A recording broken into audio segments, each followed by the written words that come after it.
Sods vai svētība?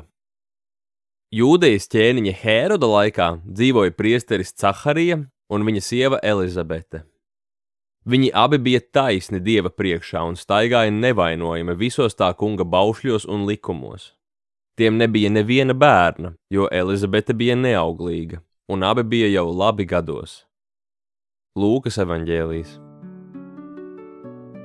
Caharija un Elizabete droši vien daudzreiz bija dzirdējuši pārmetumus, piezīmes un spekulācijas par to, kāpēc viņiem nav bērnu. Taču par šiem cilvēku izteikumiem vēl sāpīgāka bija Dieva klusēšana. Mēs lūdzamies, bet Dievs neatbild. Vai arī, ja atbild, viņa atbilde nav skaidra. Ko iesākt? Neko citu, kā turpināt lūgt un uzticīgi viņam sekot, arī tad, ja māc šaubas un neticību. Iespējams, arī tavā dzīvē šobrīd ir līdzīgs pārbaudījums. Ja tā ir, lūdzu ielāgo.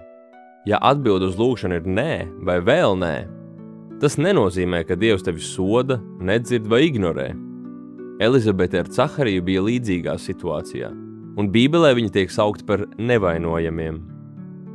Arī tu, kā Jēzus sekotājs, esi nevainojams un taisnīgs, uzņemts Dieva ģimenē. Ejot cauri neziņai, turies pie viņa, kurš tevis dēļ savu dzīvi upurēja pie krusta un augšām cēlās, lai arī tev būtu mūžīgā dzīvība. Dārgais glābēj, palīdzi man tumsas un šaubu brīdī. Āmen.